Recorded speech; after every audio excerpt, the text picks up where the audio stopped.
Jessica Iskandar bongkar sisi gelap industri hiburan. Posisi artis pendatang baru paling rawan. Artis Jessica Iskandar membongkar sisi gelap industri hiburan. Artis pendatang baru kerap dapat tawaran. Sudah berkarir sejak remaja hingga kini jadi ibu 3 anak. Jessica Iskandar terhitung sudah memiliki nama besar di industri hiburan tanah air.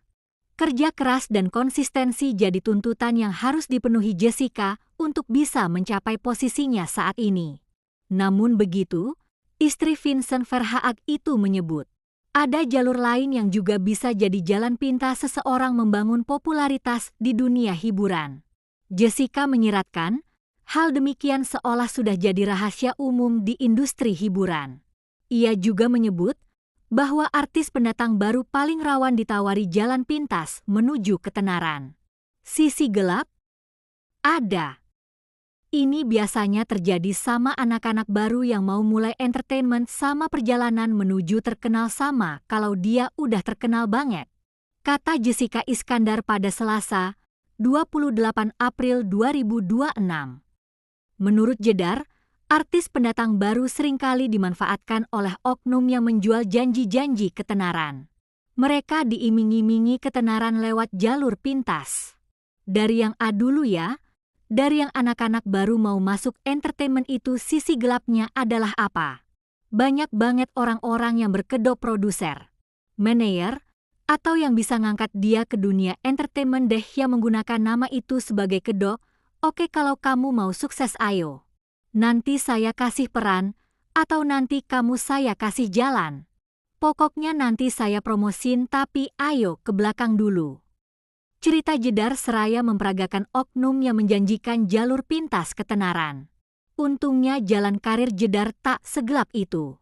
Jedar mengaku tak pernah jadi korban oknum petinggi dunia hiburan.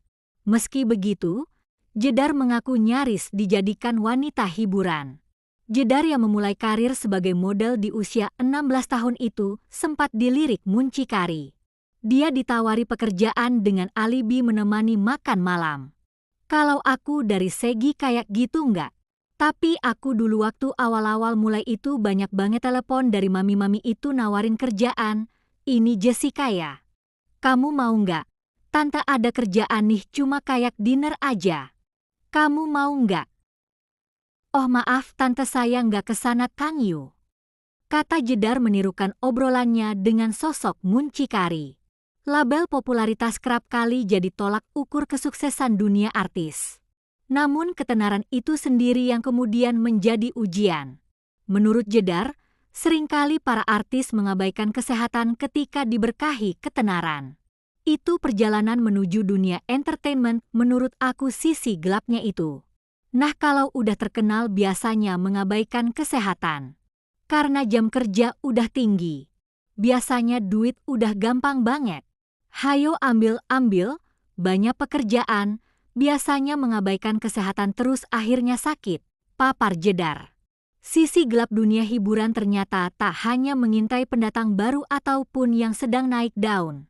Ujian juga kerap mengintai para senior yang sudah merasa di atas angin. Jedar, sapaan akrabnya, mengakui bahwa mengolah rasa sakit menjadi sesuatu yang positif bukanlah perkara mudah. Sebenarnya kalau ngomongin hal sensitif ya, terutama di hidup aku tuh ada beberapa. Tapi gimana caranya kita bisa mengolah perasaan-perasaan sensitif momen di dalam kehidupan itu menjadi kekuatan, kata Jedar. Mengingat kembali masa-masa sulit tersebut, Jessica Iskandar tak menampik bahwa rasa kecewa yang dirasakannya sangatlah mendalam. Apalagi, hal itu terjadi pada aset yang telah ia kumpulkan dengan kerja keras. Sesuatu yang sudah kita percaya. Sesuatu yang sudah kita usahakan di situ. Tapi kita tiba-tiba tertimpa masalah sampai akhirnya kita harus kehilangan kepercayaan. Kehilangan materi, kehilangan momen-momen terbaik di hidup kita karena masalah itu, kenangnya. Sebagai informasi, Jessica Iskandar sempat tertipu dalam kasus penggelapan mobil mewah yang melibatkan mantan rekan bisnisnya, Christopher Stefanus Budianto. Karena kasus itu ia mengklaim merugi sampai miliaran rupiah. untuk bisa keluar dari jurang kesedihan. Bintang film Dealova ini mengungkapkan ada 3 hal utama yang menjadi pegangannya untuk tetap tegar. Yang pertama itu, 1, kita harus mendekatkan diri kita sama Tuhan, sama pencipta kita. Dan kedua adalah mencari tempat aman untuk bercerita. Karena dimanapun juga ketika kita punya masalah sebesar ini, tapi kita bagi-bagi masalahnya, lama-lama akan hilang, ucap wanita 38 tahun itu. Langkah ketiga yang tak kalah penting baginya adalah memberikan waktu bagi diri sendiri untuk menepi sejenak dari hiruk-pikuk masalah.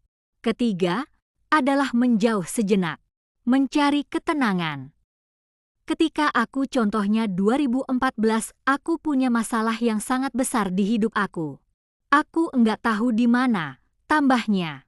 Baginya, mengambil jarak untuk refleksi diri adalah kunci agar pikiran tetap jernih dalam menghadapi cobaan hidup yang berat.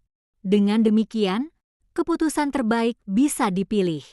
Saat ambil momen kita bisa mengolah perasaan demi kita.